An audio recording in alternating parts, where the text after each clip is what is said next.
அனைவருக்கும் என்னுடைய அன்பு கலந்த வணக்கம். நமது கலைக்குரிசில் டாக்டர் ஷெவாலியர் சிவாஜி கணேசன் அவர்களுடைய 23வது நினைவு தினமான இன்று நாம் அவரை பற்றி நினைவு கூற கடமைப்பட்டிருக்கிறோம். இன்று மட்டுமல்ல, வாழ்க்கையில் என்றென்றும் அவருடைய ரசிகர்களான நாம் அவரை பற்றி நினைவு கூர்ந்தே ஆக வேண்டும். அவர் அப்படிப்பட்ட ஒரு பிறவி கலைஞர், ஒரு தன்னலம் கருதாத, வெளியில் தான் செய்த உதவியை சொல்லாத ஒரு மாமனிதர். அவர் மீண்டும் இந்த மண்ணில் திரும்ப வர வேண்டும் என்று நம்முடைய மனதில் உள்ள ஒரு ஆதங்கத்தை நமது அன்பு சகோதரர் கவிஞர் கார்த்திகராஜன் அவர்கள் கவிதையாக வடித்திருக்கிறார். அதை அனைவரும் கேளுங்கள். நன்றி. அனைவருக்கும் வணக்கம். நான் சேலத்திலிருந்து கார்த்திக். நடிகர் திலகம் செவாலியர் சிவாஜி கணேசன் அவர்களது நினைவு தினத்துக்காக ஒரு கவிதை. சிவாஜி கணேசன் நடிப்பை பற்றி சொல்ல வேண்டும் என்றால் அதற்கு வார்த்தையே கிடையாது. ஏனென்றால் எப்பேற்பட்ட கதாபாத்திரத்தை கொடுத்தாலும், எவ்வளவு கடினமான காட்சியாக இருந்தாலும் மிக எளிமையாகவும் அதை இன்னும் சீரும் சிறப்புமாகவும் நடிக்கக்கூடிய திறமை வாய்ந்த ஒரு மனிதர் என்றால் அது டாக்டர் செவாலியர் சிவாஜி கணேசன் அவர் ஒருவர் மட்டும்தான் முடியும். அப்பேற்பட்ட ஒரு சிறந்த கலைஞர், நடிகர், ஒரு மாமனிதர் நம்மை விட்டு பிரிந்தது நமக்கெல்லாம் ஒரு வருத்தத்தை தரக்கூடியது. அவர் மீண்டும் இந்த மண்ணில் வந்து பிறக்க வேண்டும் என்னும் என்னுடைய ஆவலை ஒரு கவிதையாக வடித்துள்ளேன். அது உங்கள் செவிக்கு. கவிதையின் தலைப்பு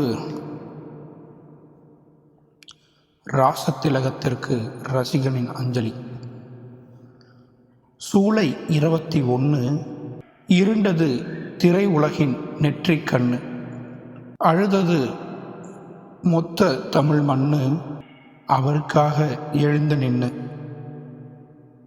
நடிகர் திலகமே வருக, இந்த நாடு புகழ வருக, நவரச நாயகனாய் மீண்டும் வருக, உங்கள் நடிப்பை அள்ளி தருக.